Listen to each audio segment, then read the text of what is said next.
Anak, bakit, Nay? Binilan kita ng bagong sapatos para sa school mo. Wow! Salamat, Nay! Nay, nasan po yung sakin?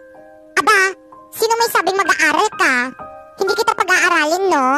Yung totoong anak at kadugo ko lang yung pag-aaralin ko.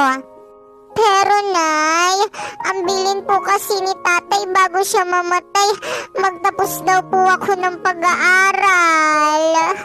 Pwes, kalimutan mo na yung sinabi sa'yo ng tatay mo. Dahil hindi yun matutupad. Dahil hindi kita pag-aaralin. Pero, Nay, wag ka na nga magpero-pero dyan.